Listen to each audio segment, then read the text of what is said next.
Hi everyone, ಇದು ನನ್ನ ಮೊದಲನೇ ವ್ಲಾಗು. 6:26 ಆಗಿತ್ತು ನಾನು ಎದ್ದು ಹೊರಗಡೆ ಬಂದು ನೋಡಿದ್ರೆ ಸಣ್ಣದಾಗಿ ಹನಿ ಹನಿತಾ ಇತ್ತು. ಹಾಗಾಗಿ ಮನೆ ಬಾಗಿಲನ್ನೆಲ್ಲ ನೀಟಾಗಿ ಗುಡಿಸಿ ತೊಳೆದು ರಂಗೋಲಿಯನ್ನು ನಾನು ಹೊರಗಡೆ ಹಾಕಕ್ಕೆ ಹೋಗಲಿಲ್ಲ, ಒಳಗಡೆನೇ ಹಾಕಿ ಮತ್ತು ಕಿಚನೆಲ್ಲ ನಾನು ರಾತ್ರಿಯೇ ಎಲ್ಲ ಕ್ಲೀನ್ ಮಾಡಿ ಇಟ್ಟಿದ್ದೆ. ಈ ಥರ ಕ್ಲೀನ್ ಮಾಡಿ ಇಟ್ಟಿದ್ದೆ. ಮತ್ತು ಸ್ನಾನ ಮಾಡ್ಕೊಂಡು ಬಂದು ಸಿಂಪಲ್ಲಾಗಿ ಮನೆಯಲ್ಲಿ ಪೂಜೆಯನ್ನು ಮಾಡಿಕೊಂಡೆ. ಗುರುವಾರ ಅಂತಂದರೆ ಏನೋ ಒಂಥರ ಉತ್ಸಾಹ, ಏನೋ ಒಂಥರ ಸಂಭ್ರಮ, ಒಂಥರ ಹಬ್ಬದ ವಾತಾವರಣ ಇರುತ್ತೆ. ನನಗಂತೂ ಎಲ್ಲರಿಗೂ ಹೀಗೇನಾ ಅಂತ ಕಮೆಂಟ್ ಮಾಡಿ. ನನಗಂತೂ ಗುರುವಾರ ಅಂತಂದರೆ ರಾಯರ ಪೂಜೆ ಮಾಡೋದು ಅಂದರೆ ತುಂಬಾ ಇಷ್ಟ ಆಗುತ್ತೆ. ಹಾಗಾಗಿ ನಾನು ಪೂಜೆಯನ್ನು ಮಾಡಿಕೊಂಡೆ, ರಾಯರಿಗೆ ತುಪ್ಪದ ದೀಪವನ್ನು ಹಚ್ಚಿ.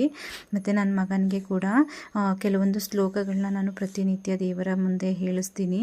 ಹಾಗಾಗಿ ಅವನು ಕೂಡ ಪ್ರಾರ್ಥನೆಯನ್ನು ಮಾಡ್ಕೊತಾ ಇದ್ದಾನೆ. ತುಂಬಾ ಈ ಒಂದು ರೂಟೀನನ್ನು ಮಕ್ಕಳುಗಳಿಗೆ ಸೆಟ್ ಮಾಡಿಬಿಟ್ರೆ ಮಕ್ಕಳುಗಳು ತುಂಬಾ ಈ ರೂಟೀನಲ್ಲೇ ಬೆಳ್ಕೊಂಡು ಬಂದರೆ ತುಂಬಾ ಒಳ್ಳೆಯದು. ಯಾಕಂದರೆ ಮಕ್ಕಳುಗಳಿಗೆ ಶಿಸ್ತು ಸಂಹಿತೆಯನ್ನು ನಾವು ಇವಾಗಿಂದನೇ ಕಳಿಸಿಕೊಡ್ಬೇಕಾಗತ್ತೆ.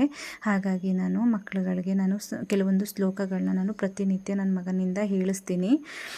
ಮತ್ತು ಮೀಶೋ ಆ್ಯಪ್ನಿಂದ ನಾನು ಈ ಒಂದು ಸ್ಟಡಿ ಟೇಬಲ್ನ ಆರ್ಡ್ರ್ ಮಾಡ್ಕೊಂಡಿದ್ದೆ. ತುಂಬಾ ಚೆನ್ನಾಗಿ ಬಂದಿದೆ. ನನ್ನ ಮಗ ಅಂತೂ ನೋಡಂತೂ ತುಂಬಾ ಖುಷಿಪಟ್ಬಿಟ್ಟ. ತುಂಬಾ ಚೆನ್ನಾಗಿದೆ, ತುಂಬಾ ಕಂಫರ್ಟಬಲ್ ಆಗಿದೆ. ಮತ್ತು ಮಕ್ಕಳುಗಳಿಗೆ ನಾವು ಚೆನ್ನಾಗಿ ಓದಿ ಅಂತ ಹಿಂಸೆ ಕೊಡ್ತೀವಿ. ಬಟ್ ಆದರೆ ಮಕ್ಕಳುಗಳಿಗೆ ಕಂಫರ್ಟಬಲ್ ಆಗುವಂಥ ಒಂದು ಜಾಗನ, ಒಂದು ಪ್ಲೇಸ್ನ ನಾವು ಮಾಡಿಕೊಡಲ್ಲ. ಹಾಗಾಗಿ ನಾನು ಈ ಒಂದು ಟೇಬಲ್ನ ನಾನು ತರಿಸ್ಕೊಂಡಿದ್ದೀನಿ, ಸ್ಟಡಿ ಟೇಬಲ್ನ. ಈ ಒಂದು ಟೇಬಲಿಂದ ನನ್ನ ಮಗ ತುಂಬಾ ಚೆನ್ನಾಗಿ ಓದ್ತಾನೆ. ಮತ್ತು ಹ್ಯಾಂಡ್ ರೈಟಿಂಗ್ ಎಲ್ಲ ಇಂಪ್ರೂವ್ ಆಗುತ್ತೆ, ಬರೆಯೋದಕ್ಕೆ ಮತ್ತು ಓದೋದಕ್ಕೆಲ್ಲ ಕಂಫರ್ಟಬಲ್ ಆಗಿದೆ. ಮತ್ತು ಊಟನೂ ಕೂಡ ಇದ್ರ ಮೇಲೇ ತಿನ್ಬೋದು. ಆ ಥರ ಚೆನ್ನಾಗಿದೆ ಅಂತೇಳಿ ನಾನು ಬೈ ಮಾಡ್ಕೊಂಡಿದ್ದೀನಿ. ತುಂಬಾ ಚೆನ್ನಾಗಿದೆ ಮತ್ತು ತುಂಬಾ ಅಫೋರ್ಡಬಲ್ ಪ್ರೈಸು ಕೂಡ.